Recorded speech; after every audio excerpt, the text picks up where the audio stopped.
14 miles of tunnels sit flooded beneath a small Texas town. $2 billion spent, 20 years of American physics dreams drowned. And somewhere in Switzerland, scientists are discovering particles that should have been found right here in Waxahachie, Texas. This is the story of the Superconducting Super Collider, the most ambitious scientific project America ever abandoned. It's a tale of Nobel Prize winners and small-town dreamers, of political promises and broken budgets, of a machine that could have changed everything but never got the chance. This is about the day America stopped dreaming big. The year was 1983 and American physics was facing an identity crisis. European scientists at Conseil Européen pour la Recherche Nucléaire, CERN, which translates to the European Council for Nuclear Research, had just discovered the W and Z bosons, fundamental particles that help explain how the universe works. For decades, America had led the world in particle physics. Now, Europe was catching up fast.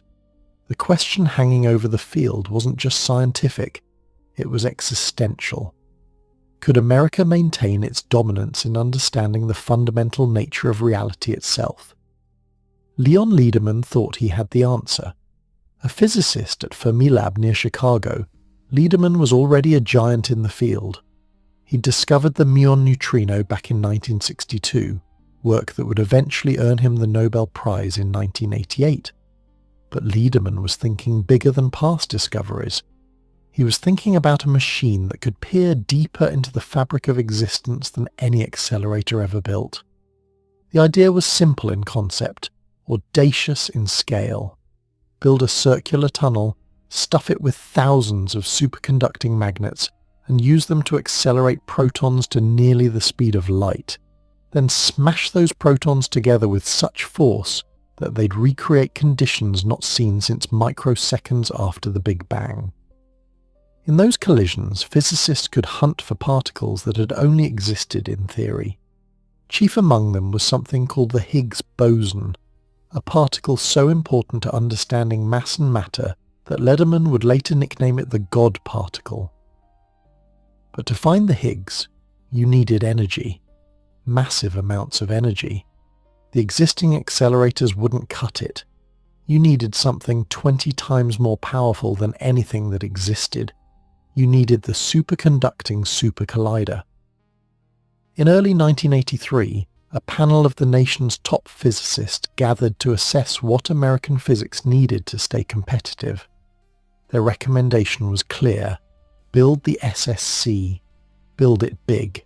Build it now. The panel included luminaries from across the field. Stanford's Stanley Wojcicki, who chaired the committee, Berkeley's J. David Jackson, Fermilab's Chris Quigg, Harvard's Sheldon Glashow, and of course Leon Lederman, who became the project's most vocal champion. The Central Design Group formed at Lawrence, Berkeley Laboratory in California, becoming ground zero for turning concept into engineering reality. By 1984, the National Reference Design Study had examined the technical and economic feasibility. The verdict? It could be done. It should be done. And it would cost about $4.4 billion. That number would haunt the project until its death. Ronald Reagan loved it.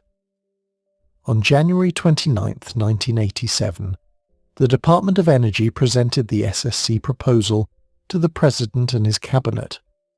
After hearing the pitch, Reagan recalled his days as a sports reporter, interviewing a star quarterback whose motto was "throw deep." That's exactly what Reagan told the DOE to do with the SSC. OMB Director William Miller remarked that this would make a lot of physicists ecstatic. Reagan replied that it was only fair, since he'd made 2 physics teachers very miserable in high school. With presidential approval, the SSC moved from dream to reality. Now came the beauty pageant. Where would America build the world's most powerful particle accelerator? 43 states submitted proposals. Everyone wanted a piece of this action. The SSC meant jobs, thousands of them. It meant prestige. It meant becoming the center of world physics for a generation. State after state assembled thick binders full of geological surveys, economic projections, and promises of support. From Arizona to Michigan, from Colorado to North Carolina, states mobilized their congressional delegations and lobbied hard. A committee of 21 eminent physicists, chaired again by Stanley Wojcicki, had the unenviable task of reviewing these proposals.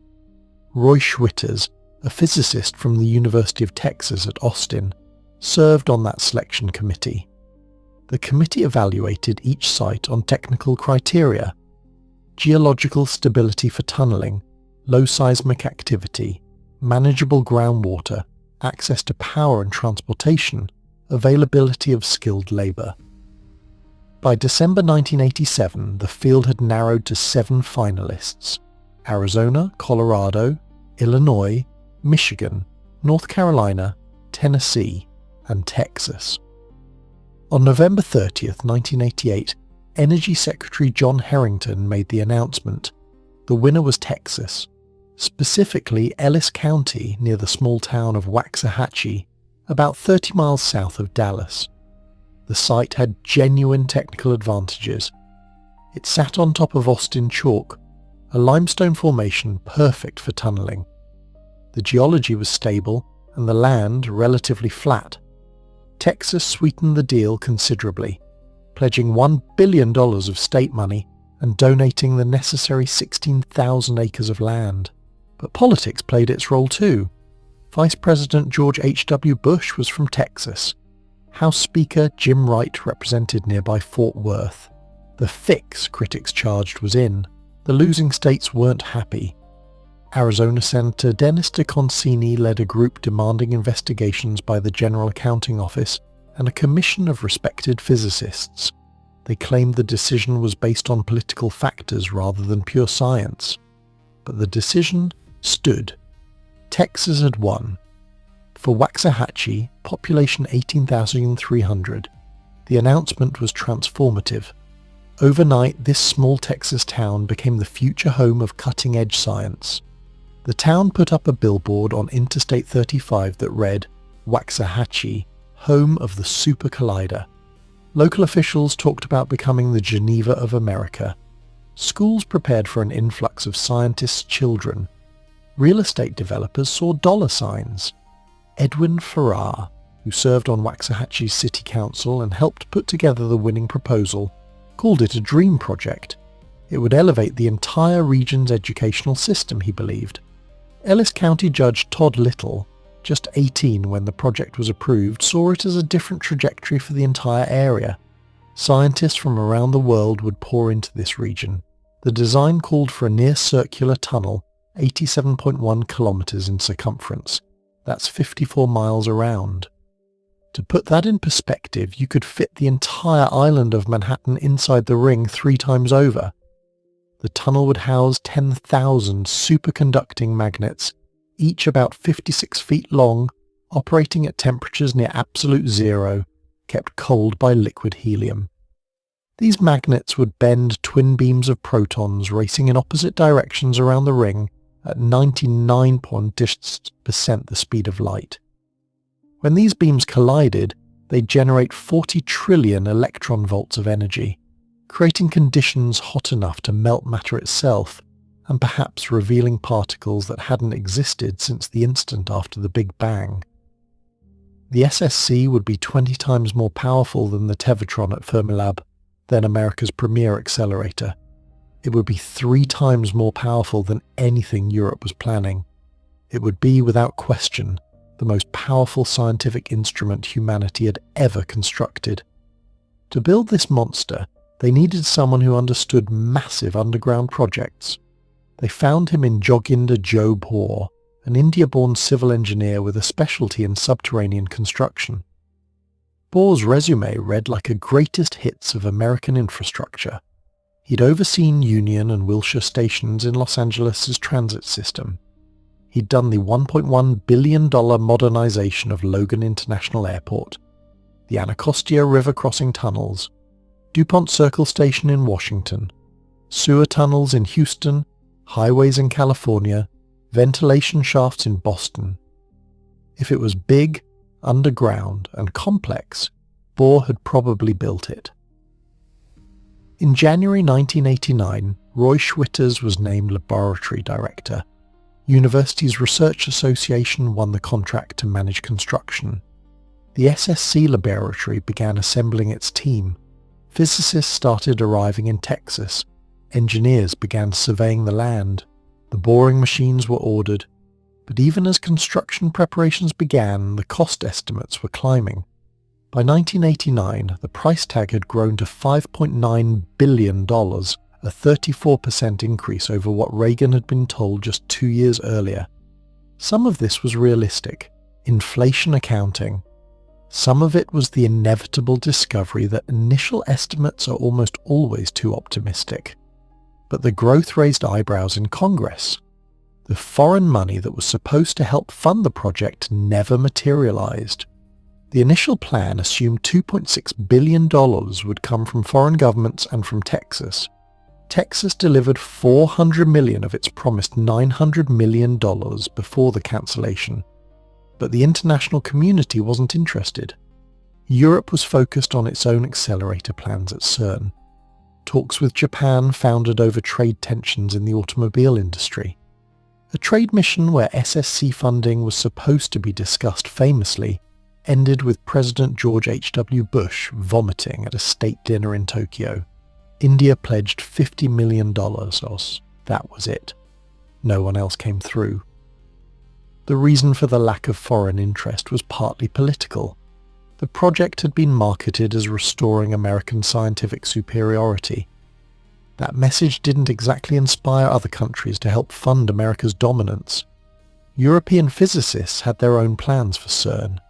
Why would they contribute money that might make their own facility second-rate? Still, actual construction began in earnest in 1991. Joe Bohr took charge of the physical work. 5-tunnel boring machines began chewing through the Austin chalk. Bohr's crews worked 24 hours a day, 7 days a week. The machines advanced steadily, setting world records in tunneling speed. 17 vertical shafts were sunk to the surface for access and ventilation. The tunnel grew week by week, month by month. Concrete was poured.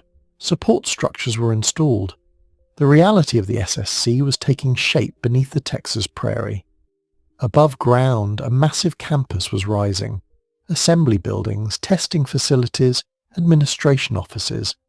The site grew to resemble a small industrial complex. Scientists and engineers moved to Waxahachie, renting apartments, buying houses, enrolling their kids in local schools. The town's population swelled with newcomers who spoke with foreign accents and talked about quarks and leptons at the grocery store. Local schools welcomed the SSC. Lab scientists set up cosmic ray monitors in classrooms to teach particle physics to Texas kids.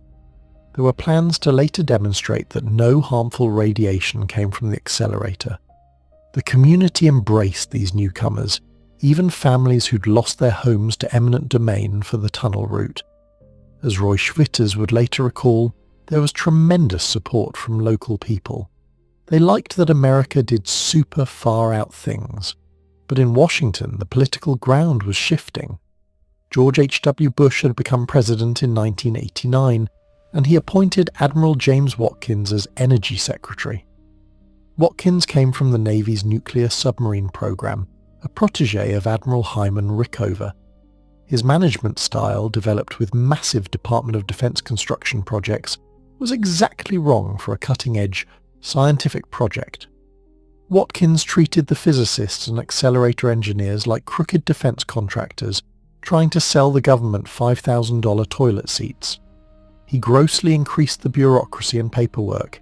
He dismantled the existing management structure, installing people he trusted while displacing experienced accelerator builders from decision-making roles. The scientists who'd built every successful accelerator in American history suddenly found themselves marginalized in their own project. The cost estimates kept climbing. Part of this was legitimate. The original design had assumed the SSC might be built at Fermilab, which already had some infrastructure. Building from scratch in Texas required more than initially planned. A seemingly minor change, increasing the aperture of the collider's tube by just 1 centimeter, added $1 billion to the cost. That lowballing of costs in the first design may have been a fatal flaw from the start, Schwitters would later admit. But Watkins's management style made everything worse. The General Accounting Office issued scathing reports. One had a made-to-order title for SSC opponents. Super Collider is over budget and behind schedule. In June 1993, the Project on Government Oversight released a draft audit showing questionable expenses: $12,000 for Christmas parties, $25,000 for catered lunches, $21,000 for office plants. The report concluded there was inadequate documentation for $203 million in spending, 40% of the money spent to that point. These weren't huge numbers in a multi-billion-dollar project, but they played perfectly into congressional skepticism. Senator Malcolm Wallop noted that since the whole program was beyond most political comprehension, small amounts spent on scandalous things were the only part members of Congress could understand. More damaging was Universities Research Association's dismissal as the construction agent. This played into concerns about management chaos. The message to Congress was clear. This project was out of control. By 1993, the estimated total cost had ballooned to somewhere between $11 billion and $12 billion. It had nearly tripled from the original projection given to Congress just 6 years earlier. In a budget-conscious era, this made the SSSC a massive target. 2 congressmen emerged as the SSC's most determined opponents: Representative Sherwood Boehlert, a Republican from New York, and Representative Jim Slattery, a Democrat from Kansas. Their arguments resonated with a Congress suddenly worried about the federal deficit. Slattery was blunt about it. Under all the technological jargon and scientific hype, he said, the debate came down to a simple question. What does it cost and what are the benefits? This vote was about money, a lot of money. If we didn't have a $300 billion deficit, maybe we wouldn't have to be so concerned. But we do, and we must. Boehlert framed it as a choice between fields of science. While federal agencies that train and fund most scientists were turning down 2/3 of their grant applications, the SSC, a single project in a single subfield of science, was eating up $11 billion as many scientists, including Nobel Prize winners, feared that the SSC itself would doom other science in America. The defenders fought back. Representative George Brown, chairman of the House Science Committee, argued that the United States had long been the world leader in high-energy physics. This was research that delved into the nature of the elements making up the universe. Representative Vic Fazio called it possibly the most important scientific project of our lifetime. Frankly, he said, it was even more important economically to be exploring the innermost particles of matter than visiting the corners of outer space. Representative Robert Livingston pointed out that the annual NIH budget was over $11 billion every year. Where was the neglect to other science? The National Science Foundation got over $3 billion annually. We fund 6,000 new NIH grants a year, he argued. But Representative Fred Upton captured the mood that was winning. Federal spending continues to run amok. We're slipping into debt at $1 billion per day. We can no longer afford the things we need, let alone those we merely want. The Super Collider is a want, not a need. It would be nice to have. There would be some scientific benefit, but we can't afford it. It's as simple as that. On June 24, 1993, the House of Representatives voted 280 to 150 to terminate SSC funding. The margin wasn't even close. When SSC supporters tried to keep it alive through the Senate, Slattery and Boehlert made clear they would accept no compromise.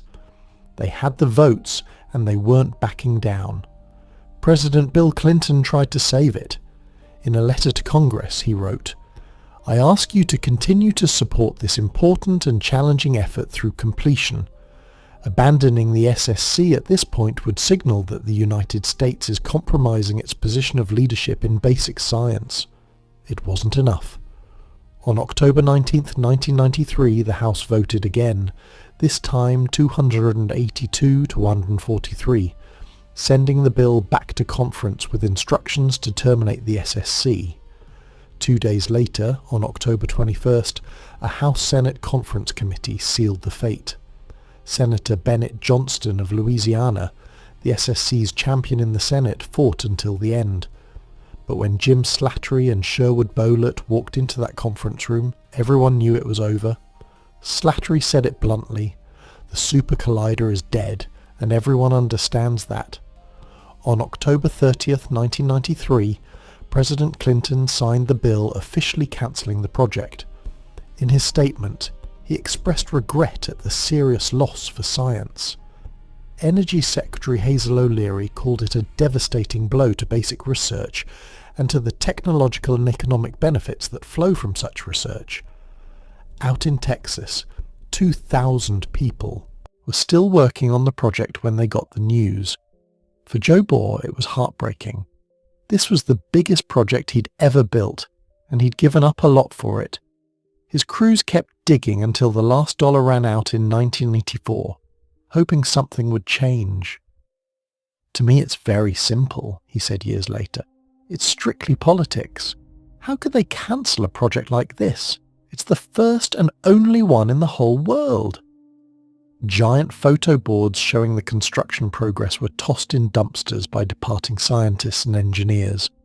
The Ellis County Museum quietly tucked them in an upstairs storage area, away from any exhibits. Physicists packed up their families and left town. Real estate values plummeted. The billboard came down. Edwin Farrar's biggest concern when he heard about the cancellation was that Waxahachie itself would just fold up. "We were devastated," he said, "because we'd really given it a big part of our lives." The final accounting of what had been built was sobering. 22.5 kilometres of tunnel had been bored, 14.6 miles, about 20% of the planned 54-mile ring. 17 shafts reached the surface. The campus building stood largely complete but empty, and $2 billion was gone. $400 million from Texas, $1.6 billion federal. What do you do with 14 miles of tunnel you no longer need? Initially, the access shafts were left open, but vandalism and safety concerns led to their being capped. The tunnels themselves were flooded with water to preserve their structural integrity. Groundwater naturally seeped in, and nobody pumped it out. Today, those tunnels sit full of murky water beneath the Texas prairie, slowly decaying. The site itself was deeded to Ellis County, which tried repeatedly to sell it. For years, it sat vacant. In August 2006, an investment group led by trucking magnate J.B. Hunt bought the property with plans to turn it into a Tier 4 data center.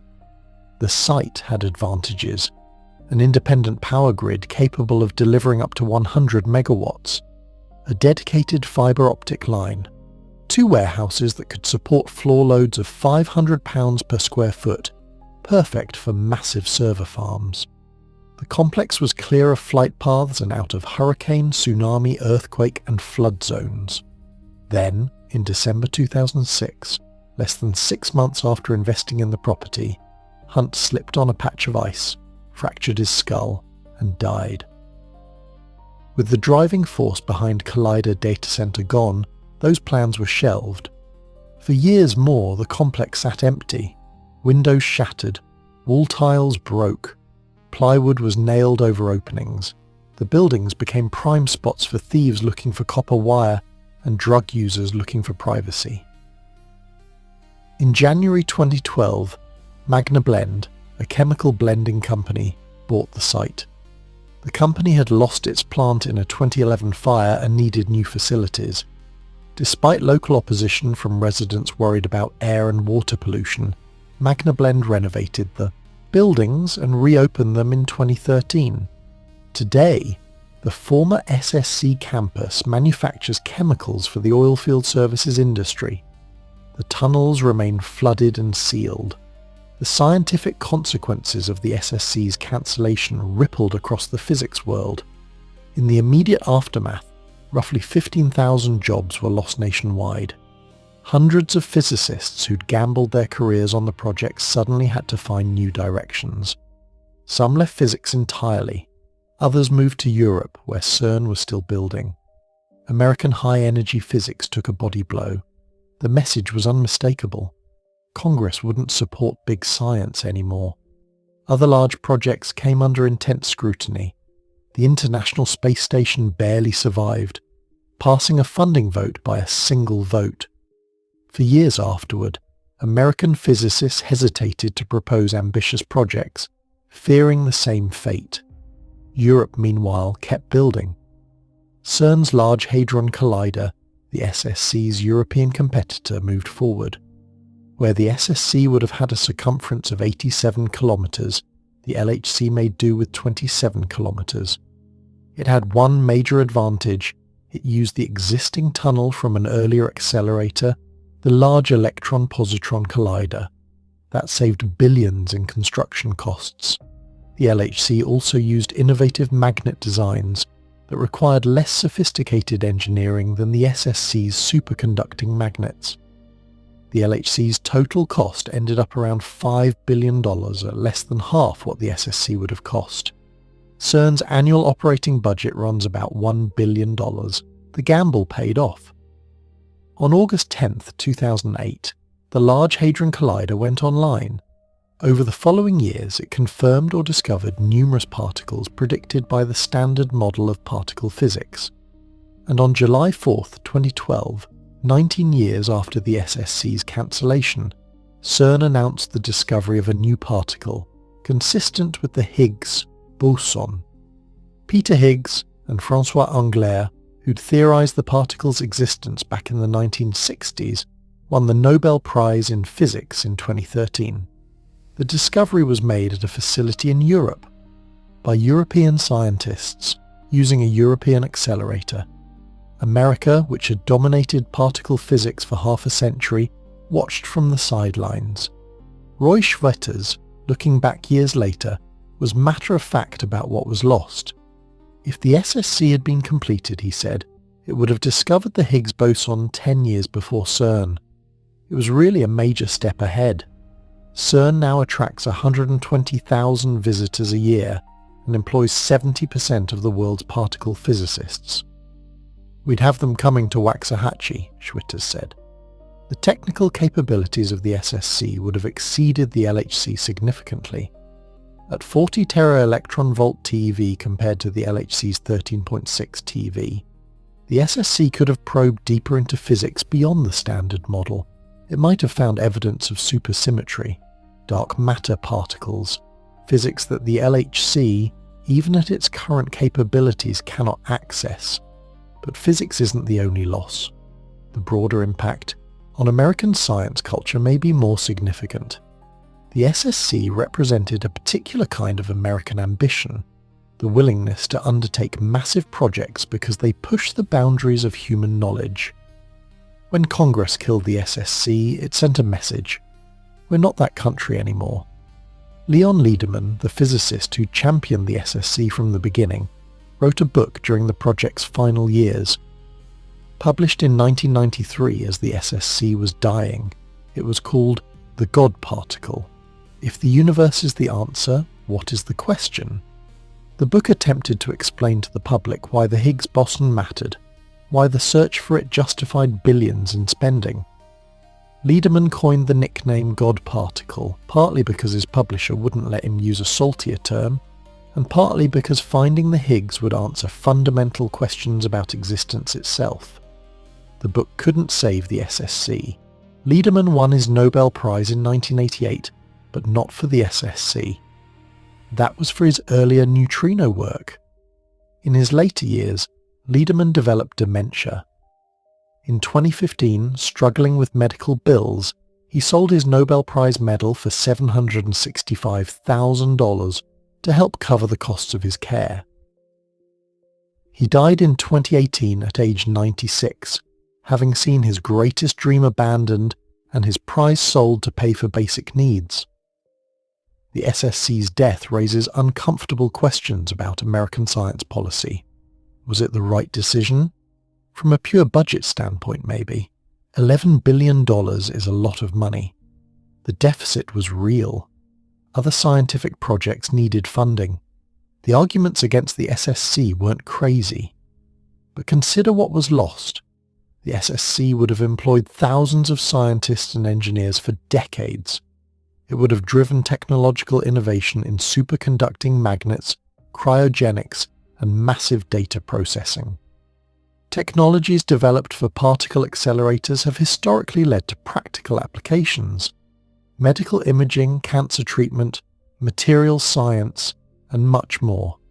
The World Wide Web itself was invented at CERN to help physicists share data. More intangibly, the SSC would have sent a message that America valued fundamental research, that we were willing to invest in understanding the universe even when the immediate practical applications weren't obvious, that we still dreamed big. Instead, we sent the opposite message, and the consequences are still playing out. In the decades since the SSC's cancellation, American dominance in physics has eroded. CERN is now the undisputed world leader in particle physics. China is building ever larger accelerators. Even Japan is discussing a next-generation collider. America watches from a distance, our last best chance buried in flooded tunnels beneath a Texas town. Some argue that the SSC's failure was inevitable. The cost overruns were real. The management problems were serious. The end of the Cold War changed priorities. The budget deficit demanded cuts somewhere.